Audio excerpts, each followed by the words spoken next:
ఎలా ఉన్నారు అందరూ? ఈరోజు మనం యూపీఎస్సీ యాస్పిరెంట్ అనే కాదు, నార్మల్‌గా ఏ యాస్పిరెంట్ అయినా సరే, మీరు గవర్నమెంట్ ఎగ్జామ్‌కి ప్రిపేర్ అవుతున్నారా? దానికి సంబంధించి ఒక యాస్పిరెంట్‌కి ఉండాల్సిన డైలీ షెడ్యూల్ ఎలా ఉండాలి? కొంతమందిని అడిగితే రాత్రి మొత్తం నేను ప్రిపేర్ అవుతానంటారు. కొంతమందిని అడిగితే పొద్దున్నే 5కి లెగిసి నేను ప్రిపేర్ అవుతా అంటారు. ఓకే. అసలు 9కి లెగవచ్చా? 10కి లెగవచ్చా? 12 వరకు చదవాలా? అసలు ఏంటి సైకిల్ ఎలా ఉండాలి? అనేది క్లియర్‌గా మాట్లాడుకుంటూ, సార్ నేను రోజు మొత్తం 12 గంటలు, 16 గంటలు నేను ప్రిపేర్ అవుతున్నాను. కానీ నేను క్వాలిఫై అవ్వలేకపోతున్నాను. నా పరిస్థితి ఏంటి? అన్నప్పుడు నేను ఒకసారి క్లియర్‌గా అసలు మీరు తప్పు ఎక్కడ చేస్తున్నారు అనేది క్లియర్‌గా మాట్లాడదాం. తప్పెక్కడ జరుగుతుంది? మీ తప్పెక్కడ జరుగుతుందంటే మీరు మాట్లాడే మాటలో తప్పుంది. టైం వెనకాల మీరు పరిగెడుతున్నారు. టైం వెనకాల కాదు, రోజుకి 8 గంటలు చదవాలి, 10 గంటలు చదవాలి, ఇది కాదు. మీరు పరిగెత్తాల్సింది ఎనర్జీ వెనకాల. ఇంపార్టెంట్ పాయింట్ ఇదే ఇక్కడ. ఎందుకంటే నువ్వు పొద్దునే ఎగ్జాంపుల్ చూసుకుందాము. పొద్దునే నువ్వు 8 గంటలు మొదలుపెట్టావు సార్. పొద్దునే 8 గంటలు మొదలుపెట్టి రాత్రి 12 గంటల వరకు చదువుతూ ఉన్నావు. దగ్గరకు నువ్వు 16 గంటలు నువ్వు స్టడీలో గడిపావు. అయితే ఈ స్టడీలో గడిపేటప్పుడు ఈ 8 గంటలు పొద్దున్న 8 గంటలు నువ్వు స్టార్ట్ చేసేటప్పుడు ఏదైతే ఎనర్జీ ఉంటుందో అదే నువ్వు 12 గంటలకు ఎనర్జీ ఉంటుందా రాత్రిపూట? మధ్యాహ్నానికన్నా ఉంటుందా అదే ఎనర్జీ? నువ్వు చదవలేవు. ఎప్పుడు చదవగలరు? రేపు ఎగ్జామ్ ఉంది, ఎల్లుండి ఎగ్జామ్ ఉంది, కానీ సంవత్సరం పొదుగుతున్నా ఇదే చదవగలవా? చదవలేవు. సో ప్రాక్టికల్గా నువ్వు అబ్జర్వ్ చేసుకున్నావు అనుకుంటే, ప్రాక్టికల్గా ఇక్కడ ప్రాబ్లం ఏమవుతుందంటే 8 కాస్త 9, 9 కాస్త 10, టైం పోయే కొద్దీ నీ బాడీలో ఎనర్జీ లెవెల్స్ తగ్గుతున్నాయి. నార్మల్గా ఒక యాస్పిరెంట్ గురించి మనం మాట్లాడుకున్నాం అనుకుంటే, ఒక యాస్పిరెంట్ ఎవడైతే ఆ ఎగ్జామినేషన్ కోసం ప్రిపేర్ అవుతూ ఉన్నాడో అతని దగ్గర టైం చాలా ఉంటుంది. రోజు మొత్తం తన దగ్గర టైం ఉంటుంది. కానీ చదవగలుగుతున్నాడా ఆ 24 గంటలు అంటే? చదవలేడు. 2 గంటలు, 3 గంటలు, 5 గంటలు, 6 గంటలు చదివిన తర్వాత తన బాడీలో ఎనర్జీ లెవెల్స్ అయిపోతాయి. లేజినెస్ వచ్చేస్తుంది. సో నువ్వు పరిగెత్తాల్సింది ఈ ఎనర్జీని కన్జర్వ్ చేయడానికి, టైంని కన్జర్వ్ చేయడానికి కాదు. సో ఈరోజు నేను నీకు ప్రాక్టికల్ షెడ్యూల్, అసలు ఎలా ఉండాలి నీ టైము, ఎనర్జీ సేవ్ చేయడానికి టాపర్స్ యూజ్ చేసే స్ట్రాటజీ ఏంటి అనేది క్లియర్గా మనం డిస్కస్ చేసుకుందాము. ఇలాంటి థియరీసే, ఇలాంటి కాన్సెప్ట్సే నేను మీకు ఆల్రెడీ మెంటర్షిప్ కోర్సెస్లో నేను మీకు చెప్తూ ఉంటాను. యూపీఎస్సీకి సంబంధించి, ఏపీపీఎస్సీకి సంబంధించి అండ్ యూపీఎస్సీకి సంబంధించి మెంటర్షిప్ కోర్స్ ఒకటి రన్ అవుతూ ఉంది. మార్నింగ్ డైలీ వేకప్ మెసేజ్ దగ్గర నుంచి, నా దగ్గర నుంచి ఆఫ్టర్నూన్ ఏం చదవాలి, ఈవినింగ్ ఏం చదవాలి, చదివిన తర్వాత దాన్ని నీ దగ్గర నుంచి ఒక ట్యూటర్ లాగా, ఒక సైడ్ క్లాస్మేట్ లాగా నువ్వేం చదివావో వినడానికి ఒకళ్ళు ఉండాలి కదా. నేను వింటాను నువ్వు చదివింది, ఓరల్ వయా కాల్ కానీ వయా వాయిస్ మెసేజ్ కానీ. నా దగ్గర నుంచి ఆ రోజు చదివింది, ఆ రోజు ప్రతిరోజు గురించి చెప్తున్నాను. ఏదో ఒక్కరోజు షెడ్యూల్ కాదు ఇది. ప్రతిరోజు నీ సిలబస్ అయ్యే వరకు ఇలానే ఉంటుంది. మార్నింగ్ మెసేజ్, ఆఫ్టర్నూన్ నువ్వు చదువుతున్నావా లేదా అని చెప్పి టెస్టింగ్, ర్యాండమ్ క్వశ్చన్స్, ఈవినింగ్ నా దగ్గర నుంచి వాయిస్ మెసేజ్ వస్తుంది అండ్ కాల్ వస్తుంది. జూమ్ కాల్స్ ఉంటాయి. నువ్వు ఎలా ప్రిపేర్ అవుతున్నావు షెడ్యూల్ కోసం జూమ్ కాల్స్, నువ్వు ప్రిపేర్ అయిన నాలెడ్జ్ టెస్ట్ చేయడానికి voice message or oral calls, ఇవన్నీ మెంటర్షిప్ కోర్సులో అవైలబుల్గా ఉన్నాయి. ఒక పక్క ప్రణాళికగా ఈసారి క్రాక్ చేయాలి అని నీ మైండ్లో ఉందా? మెంటర్షిప్ కోర్స్ తీసుకోవడానికి ట్రై చేయండి. ఒకసారి నాతో మాట్లాడారనుకుంటే మీ ఎలిజిబిలిటీని, మీరు ఎలా ప్రిపేర్ అవుతున్నారు, మీరు మెంటర్షిప్కి ఫిట్ అవుతారా లేదా అనేది ఒకసారి డిస్కస్ చేసుకుని వాట్సాప్ నెంబర్ 9491370061 పిన్ చేస్తాను. నాకు ఒకసారి మాట్లాడండి, మీకు అర్థమవుతుంది ఎలా ప్రిపేర్ అవ్వాలి ఏంటి అనేది. అండ్ మన యాప్లో కూడా మంచి మంచి కోర్సెస్ ఉన్నాయి. యాప్లో కోర్సెస్లో మీకు మంచి materials, memory hints, facts, only మీకు చదువు చెప్పడమే కాదు గుర్తు పెట్టుకునేలాగా చెప్పే బాధ్యత నాది. చదువు చెప్పడం ఉంది, ఎవరైనా చెబుతారు. గుర్తు పెట్టుకునేలా కదా చెప్పాల్సింది. గుర్తు పెట్టుకునేలాగా ఫ్యాక్ట్స్ చోట ఆర్టికల్స్ గుర్తు పెట్టుకోలేరు, మీకు క్రోనాలజీస్ గుర్తుండవు. ప్రతి చోట నా దగ్గర నుంచి మీకు mentorship and guidance, factual oriented మొత్తాన్ని మెమరీ హింట్స్తో నేను మీకు డిస్కస్ చేస్తూ ఉంటాను. డెప్త్ కూడా, కాన్సెప్ట్ కూడా ఉంటుంది. 4 టైప్ ఆఫ్ మెటీరియల్స్ అన్నీ ఉంటాయి. యాప్లో ఒకసారి చూడడానికి ట్రై చేయండి. ఫస్ట్ మీరు చేయాల్సింది ఏంటి? ఫస్ట్ మీ నాలెడ్జ్ని ఇంప్రూవ్ చేసుకోవడానికి కావాల్సింది డీప్ స్లీప్, సౌండ్ స్లీప్ కావాలి. సౌండ్ స్లీప్ అంటే ఏంటి? నువ్వు వన్స్ నిద్రలోకి వెళ్ళిన తర్వాత ఏదో ఒక సౌండ్ అలికిడి వచ్చి నువ్వు లెగిసావా, అది సౌండ్ స్లీప్లో కాదు. ఎవరో కదిలిచ్చి నిన్ను లేపితే నువ్వు లెగిస్తే అది సౌండ్ స్లీప్ అవుతుంది. ఓకే. కొన్నిసార్లు నువ్వు అబ్జర్వ్ చేసావంటే, నీకు బాగా స్ట్రెస్ ఎక్కువ ఉందనుకో 10 గంటలు కూడా పడుకుంటూ ఉంటావు. కానీ నువ్వు లెగిసిన తర్వాత 2 గంటలు, 3 గంటలు గడిచినట్టు అనిపిస్తూ ఉంటుంది. ఒక్కొక్కసారి నువ్వు 2 గంటలు పడుకున్నా ఫుల్ఫిల్గా 10 గంటలు పడుకున్నట్టు అనిపిస్తూ ఉంటుంది. సో కావాల్సింది ఏందయ్యా అంటే సౌండ్ స్ట్రెస్ ఫ్రీ స్లీప్ కావాలి. స్ట్రెస్ ఫ్రీ స్లీప్ ఎప్పుడు వస్తుందో కూడా నేను మీకు చెప్తాను. ఎలా ప్రిపేర్ అవ్వాలి, ఎలా నిద్రపోవాలో కూడా చెప్తాను నేను మీకు. ఓకేనా? సో కామన్ మిస్టేక్ ఏంటయ్యా అంటే 10 గంటలు పడుకోకూడదు, 7 గంటలే పడుకోవాలి, 6 గంటలు పడుకోవాలి. ఏం లేదు, నువ్వు నీ ఇష్టం వచ్చిన అన్ని గంటలు. ఓకే, మరీ 12 గంటలు 20 గంటలు అన్నాను కానీ 10 గంటల లోపు నువ్వు ఎన్ని గంటలైనా పడుకోవచ్చు. ఓకే, నువ్వు బాగా పడుకుంటున్నావు అంటే నువ్వు బాగా లేజీ అని కాదు. ఓకే, ఎనర్జీ డ్రైన్ అవ్వకుండా నువ్వు కాపాడుకోవాలి. ఓకే, నీ బాడీ మొత్తం నువ్వు చేయాల్సిన టార్గెట్ అలా నీదేందయ్యా అంటే ఎనర్జీ డ్రైన్ అవ్వకుండా నువ్వు కాపాడుకోవాలి. ఓకే, కెఫైన్ ఇంటేక్, మంచి పోస్టర్ ఒకటి, మంచి ప్లేస్ ఒకటి సెలెక్ట్ చేసుకోవటం. కెఫైన్ ఇంటేక్ అంటే టీ కానీ కాఫీ కానీ ఇలాంటి ఏవి తీసుకోకుండా, చాక్లెట్స్ కానీ ఇలాంటివి ఏమి తీసుకోకుండా నువ్వు సాయంత్రం 4 నుంచి కెఫైన్ ఇంటేక్ తీసుకోవడం తగ్గించేయాలి. అదేంటి సార్, నేను నైట్ అవుట్ స్టడీ చేస్తాను కదా. నైట్ అవుట్ చేయని అవసరం లేదు. నువ్వు పొద్దున్నే లెగవని అవసరం లేదు. పొద్దున్నే 5ంటికి లెగుస్తాను, 4ంటికి లెగుస్తాను అవసరం లేదు. రాత్రి 12ంటికి పడుకుంటాను. నువ్వు ప్రిపేర్ అవ్వాల్సింది 2 సంవత్సరాలు. యూపీఎస్సీ లాంటి ఎగ్జామ్ తీసుకున్నావు అనుకుంటే మినిమం 1 ఇయర్ నీ రిగరస్ ప్రిపరేషన్ ఉండాలి.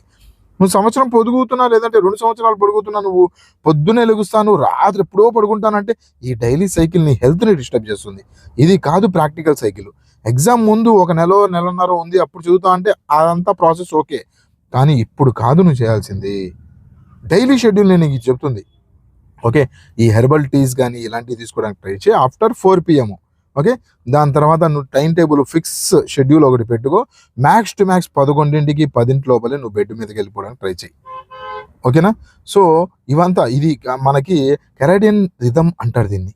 ఒక ప్రాక్టికల్ వేలో నువ్వు ఎనర్జీ కన్సర్వ్ చేసుకుంటూ నీ టైంని క్లియర్గా మెయింటైన్ చేసుకుంటూ వెళ్తే. ఓకే, అయితే దాని తర్వాత నువ్వు ఇంకో మిస్టేక్ 4 AM దగ్గర పొద్దున్నే లెగవాలా అంటే పొద్దున్నే 4ంటికి లెగవాలంటే అవసరం లేదు. ఓకేనా? నువ్వు ప్రిపేర్ అవ్వాల్సింది 2-3 సంవత్సరాలు నువ్వు ప్రిపేర్ అవ్వాలి. యూపీఎస్సీ లాంటి ఎగ్జామ్స్కి, ఏపీఎస్సీ లాంటి ఎగ్జామ్స్కి 1 ఇయర్ పొద్దున్నా నువ్వు ప్రిపేర్ అవ్వాలి. అలాంటప్పుడు నువ్వు లెగవాల్సింది ఏ టైంలో అయ్యా అంటే మంచిగా సన్ రైజ్ అయినప్పుడు కల్లా నువ్వు లెగవడానికి ట్రై చేయి. ఓకేనా? మంచిగా లైట్గా మెడిటేషన్, ఎర్లీ అవర్స్లో లైట్గా మెడిటేషన్ చేసుకుంటూ నువ్వు ప్రశాంతంగా వెళ్ళి పుస్తకం ముందు కూర్చోడానికి ట్రై చేయి. ఓకేనా? మెడిటేషన్ కోసం సూర్య నమస్కారాలు చేయాలా, సూర్యుని ముందు కూర్చోవాలా, లేదంటే వేరే ఆసనాలు వేయాలా, లేదంటే ఎక్సర్సైజ్ చేయాలా, ఏం అవసరం లేదు. నువ్వు ప్రశాంతంగా నీ పుస్తకం ముందు కూర్చొని ప్రశాంతంగా ప్రిపరేషన్ మైండ్ మొత్తం అక్కడే పెట్టి చెయ్యి, అదే మెడిటేషన్ అయిపోతుంది. ఓకేనా? నువ్వు ఎటువంటి ఆసనాలు వేయాలి, నీ బాడీ కొద్దిగా ఫ్రీనెస్ చేసుకుంటాను అంటే నువ్వు చిన్నపాటి ఎక్సర్సైజ్ కానీ ఇవన్నీ చేసుకో. కాకపోతే నేను నీకు ఇచ్చే షెడ్యూల్ ఎలాంటిదంటే, నేను నీకు ఇచ్చే ఈ టైమింగ్ ఇవన్నీ ఎలా చెబుతున్నానంటే నీ బాడీ స్ట్రెస్కి గురవ్వదు. ఈ స్ట్రెస్కి గురైనప్పుడు ఎక్సర్సైజ్ కూడా అవసరం లేదు, మెడిటేషన్ కూడా అవసరం లేదు. నువ్వు స్ట్రెస్ లేకుండా ప్రిపేర్ అవ్వాలి. అప్పుడే ఒకవేళ ఎక్కువ స్ట్రెస్ ఉందనుకో నువ్వు మెడిటేషన్ చేయి. మెడిటేషన్ చేస్తే స్ట్రెస్ మొత్తం రిలీఫ్ అవుతుంది. లేదా బాడీ ఏదైనా పని చేస్తున్నావు అంటే ఎక్సర్సైజ్ చేయి, మంచిది. ఓకే, నీ హెల్త్కి మొత్తానికి మంచిది. కాకపోతే నేను నీకు ఇచ్చే షెడ్యూల్ మాత్రం అలాంటిది కాదు. ప్రశాంతంగా నువ్వు పీక్ మార్నింగ్ అవర్స్లో నువ్వేం చేయాలంటే టఫెస్ట్ సబ్జెక్ట్స్ ఉంటాయి కదా, పాలిటీ, ఎకానమీ, ఆప్షనల్ పేపర్స్ ఇలాంటివి డీల్ చేయడానికి ట్రై చేయి. మార్నింగ్ పీరియడ్ అంటే నువ్వు ఏదైనా ఒక 7:30-7 ఆ టైంలో స్టార్ట్ చేసావు అనుకో టిల్ 1 PM. ఓకే, ఈ టఫెస్ట్ సబ్జెక్ట్స్ని హ్యాండిల్ చేయడానికి ట్రై చేయాలి. ఓకే, 8 AM to 12 AM అనుకో, 8 AM to 12 PM కానీ, లేదంటే 7 to 1 కానీ, ఈ టైంలో నువ్వు నీట్గా అబ్జర్వ్ చేయాలి. నీ మైండ్ ఫ్రెష్గా ఉంటుంది, అప్పుడే స్టార్ట్ అవుతుంది. ఓకే, అప్పుడు స్టార్ట్ చేసిన తర్వాత మళ్ళీ మధ్యాహ్నం తర్వాత లైట్గా నిద్ర వస్తుంది. ఆ నిద్రని ఫైట్ చేసి ఆపకు. ఎందుకంటే మార్నింగ్ నువ్వు ఒక 6 గంటలు 5 గంటలు పనిచేసి ఉంటావు. నీ మొబైల్ ఉంది, నువ్వు కంటిన్యూస్గా యూట్యూబ్ ఏదో ఒకటి చూస్తూ ఉంటావు. నీ మొబైల్లో బ్యాటరీ మొత్తం అయిపోతుంది. అయినా దాన్ని వేలు పెట్టి స్విచ్ ఆన్ చేయడానికి పవర్ బటన్ నొక్కుతూ ఉంటావా, ఛార్జింగ్ పెడతావు? దానికి ఛార్జింగ్ పెట్టాలి. అలానే నీ బాడీలో కూడా ఎనర్జీ కన్జ్యూమ్ అయిపోయింది. ఆ కన్జ్యూమ్ అయిన పవర్ని లైట్ న్యాప్ ఒక 35 minutes to 1 hour తీసుకొని లైట్ న్యాప్ వేయడానికి ట్రై చేయి. ఓకే, కన్జ్యూమ్ చేయకు, ఎనర్జీని కన్జ్యూమ్ అవ్వనీకు, బాడీని ఎగ్జాస్ట్ అవ్వనీకు. ఎగ్జాస్ట్ అయ్యావనుకో ఇవాళ ప్రిపేర్ అవుతావు, 2 రోజులు ప్రిపేర్ అవుతావు, 5 రోజులు ప్రిపేర్ అవుతావు. దాని తర్వాత అదొక సైకిల్లా అవ్వదు, అదొక ప్రెషర్లా నీ మైండ్లో వస్తూ ఉంటుంది. ఇప్పుడు మళ్ళీ చదవాలా అనే థాట్ వస్తుంది, దాన్ని రానీకు. మధ్యాహ్నం 1 గంట నిద్రపోతున్నానంటే నేను లేజీగా ఉన్నానా అని కాదు, నువ్వు పవర్ న్యాప్ తీసుకుంటున్నావు, మంచిదే. ఓకేనా?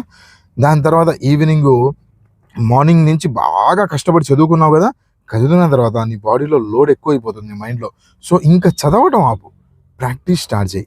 MCQs రాయటం కానీ, ఏదైనా మ్యాథ్స్ రిలేటెడ్ ప్రాబ్లమ్స్ సాల్వ్ చేయడం కానీ అలాంటివి ఈవినింగ్ టైంలో పెట్టుకోవడానికి ట్రై చేయండి. ఓకే, యాక్టివ్ రీకాల్ చేయడము ఇలాంటివి చేస్తూ ఉండు. ఓకే, మేజర్‌గా నువ్వు బ్రేక్స్ ఎలా తీసుకోవాలి అంటే, బ్రేక్స్ తీసుకున్నప్పుడు సరదాగా ఏదైనా సౌండ్ వచ్చింది, వాట్సాప్ సౌండ్ వచ్చింది, లేదా ఏదో ఒక సౌండ్ వచ్చేసింది. రాంగ్‌లో నువ్వేం చేస్తావు? ఆ మొబైల్ తీసుకుంటావు. ఆ మొబైల్ తీసుకొని లేదంటే బ్రేక్ కోసం ఒక 10 నిమిషాల కోసం నువ్వు కేటాయిస్తావు కదా! ఈ 10 నిమిషాలు కాస్త 2 గంటలు, గంట పాటు ఎప్పుడైపోయిందో అర్థం కాదు. 1 అవర్ ఎప్పుడైపోయిందో అర్థం కాదు. నువ్వు అలానే మొబైల్ ఓపెన్ చేసావంటే నీ గంట అయిపోతుంది. సో, మొబైల్ ఓపెన్ చేయనీకు. ఇంకొక ఇంపార్టెంట్ పాయింట్ ఏంటంటే, మొబైల్‌లో నువ్వు రీల్స్ స్క్రోల్ చేస్తూ ఉంటావా? రీల్స్ స్క్రోల్ చేస్తున్నప్పుడు ఇది సైంటిఫిక్ స్టడీ చెప్తున్నాను. నువ్వు మొబైల్‌తో రీల్స్ ఏం చేసేటప్పుడు ఒక రీలు నిన్ను బాగా నవ్విస్తుంది. ఓకే. ఒక రీల్ నిన్ను బాగా నవ్విస్తుంది. ఒక రీల్ చూసుకుంటే నిన్ను బాగా ఏడిపిస్తుంది. నీ మైండ్ అయ్యో! పాపం అనిపిస్తుంది. ఎవరో పిల్లోడు బండి మీద వెళ్తూ పట్టం ఇలాంటి రీల్ చూస్తావు. పాపం అనిపిస్తూ ఉంటుంది. ఇంకో రీల్ చూసుకున్నావనుకో షాకింగ్ అనిపిస్తుంది. ఏదైనా హర్రర్ కోసం అని చెప్పి షాకింగ్ అనిపిస్తుంది. సో, నువ్వు ఒక్కసారి అబ్జర్వ్ చేసావనుకుంటే నీ చెయ్యి ఉంది కదా! నీ చెయ్యి ఉంది కదా! నీ హ్యాండ్ తీసుకొనెళ్ళి ఒక్కసారి వేడి నీళ్ళలో పెట్టు. దాని తర్వాత చన్నీళ్ళలో పెట్టు. లేదా నువ్వే బాగా వేడిలో వెళ్ళు. దాని తర్వాత బయటికి రా బాగా కూలింగ్‌లో వెళ్ళు. దాని తర్వాత యావరేజ్‌లో వెళ్ళు. ఇలా వెళ్తే నీ బాడీ ఏమైపోతుంది? నీ సైకిల్ డిస్టర్బ్ అయిపోతుంది కదా! నీ నీ బాడీ సైకిల్ డిస్టర్బ్ అవుతుంది కదా! కూలింగ్‌లో ఉండటం, ఒకేసారి వేడిలో పెట్టడం, వాతావరణం చేంజ్ అయింది, జలుబు చేసింది అంటూ ఉంటావు కదా! ఆ! అలానే నీ మైండ్ కూడా minute to minute, second to second ఇలా లాఫ్ చేయటము, పాపంగా ఫీల్ అవ్వటము, దాని తర్వాత షాకింగ్‌గా ఫీల్ అవ్వటం, ఇలా మైండ్ స్ట్రెస్ అయిపోతుంది. ఇలా ఎమోషన్స్ మాట్లాడితే చేంజ్ అయిపోతూ ఉంటాయి కదా! ఆ రీల్స్ చూసేటప్పుడు మైండ్ బాగా స్ట్రెయిన్ అయిపోతుంది. అందుకని నువ్వు చూడు, ఒక గంట నువ్వు మొబైల్ చూసిన తర్వాత నీకు అదో రకమైన ఆకలి, లేదంటే ఆ మైండ్‌లో ఎంప్టీనెస్ కలుగుతూ ఉంటుంది. ఓకే. సో, అందుకని మొబైల్‌ని యూజ్ చేయటం వీలైనంత వరకు తగ్గిచ్చేయాలి. తగ్గిచ్చేసి నువ్వు మొబైల్‌కంటూ ఒక గంటో, ఒక 2 గంటలో నీ ఇష్టం వచ్చినంత టైం పెట్టుకో. రోజు మొత్తం మీద. ఆ టైం మొత్తం మొబైల్‌లోనే ఉండు కావాలంటే. పొద్దున్నే 7 గంటల నుంచి 10 గంటల వరకు నేను మొబైల్‌లోనే ఉంటాను. సాయంత్రం పడుకునే ముందు 2 గంటలు మొబైల్‌లోనే ఉంటాను. పడుకునే ముందు నేను సజెస్ట్ చేయను. మామూలుగా చెబుతున్నాను. ఒక టైము మధ్యాహ్నం పూట 2 గంటల నుంచి 3 గంటల వరకు మొబైల్‌లోనే ఉంటాను. ఉండు. ఈ టైంలో కంప్లీట్‌గా మొబైల్‌లోనే ఉండు. దాని తర్వాత మొబైల్‌ని ముట్టుకోకు. ఓకే. నువ్వు అన్నం తింటావు కదా! అన్నం తినేటప్పుడు మధ్యాహ్నం 1 గంట నుంచి 1:30 వరకు నువ్వు ఫుడ్ బ్రేక్ అనుకుంటావు. ఈ ఫుడ్ బ్రేక్‌లో ప్రశాంతంగా ఫుడ్ తింటావా? మామూలు టైంలో తింటావా? ఈ టైంలోనే తింటావా? 1-1:30 తింటావు కదా! దాని తర్వాత మధ్యలో 3కి మళ్ళీ తింటావా? 4కి మళ్ళీ తింటావా? కానీ మొబైల్‌ని మాత్రం రోజు కన్జ్యూమ్ చేయడం, రోజు మొత్తం కన్జ్యూమ్ చేయడం ఎందుకు? నువ్వు ఏ టైంలో అయితే ఫిక్స్ చేసుకున్నావో ఆ టైంలో పెట్టుకో. మిగతా టైంలో పక్కన పెట్టేసేయి. మంచి మంచి యాప్స్ ఉన్నాయి. ఫారెస్ట్ యాప్ అని చెప్పి ఉంది. ఇలాంటి యాప్ ఇన్‌స్టాల్ చేసుకో. ఇన్‌స్టాల్ చేసుకొని ఆ టైంలోనే నువ్వు మొబైల్‌ని కన్జ్యూమ్ చేయడానికి ట్రై చెయ్యి. ఓకేనా? సో, మైండ్‌లెస్ స్క్రోలింగ్ చేయొద్దు. దాని తర్వాత డ్రైనింగ్ చేయొద్దు. కావాలంటే బ్రేక్స్ టైంలో చిన్న పవర్ న్యాప్ గానీ, షార్ట్ వాక్ గానీ, మంచి మ్యూజిక్ గానీ, లేదంటే కొద్దిగా స్ట్రెచ్ చేయడం, చిన్నపాటి ఎక్సర్‌సైజు, లేదంటే విండో దగ్గర చల్లగా గాలి ఎంజాయ్ చేయడం, ఇలాంటివి చెయ్యి నువ్వు బ్రేక్ టైంలో. ఓకేనా?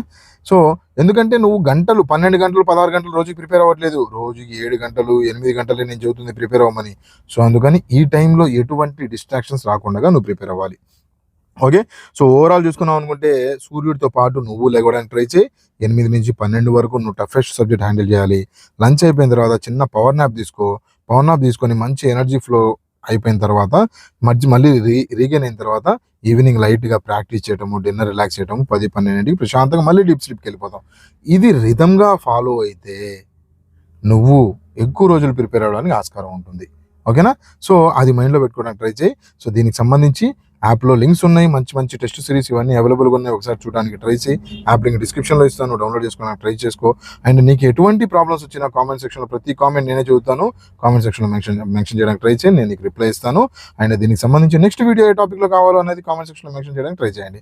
That's it for today's friends. Thank you for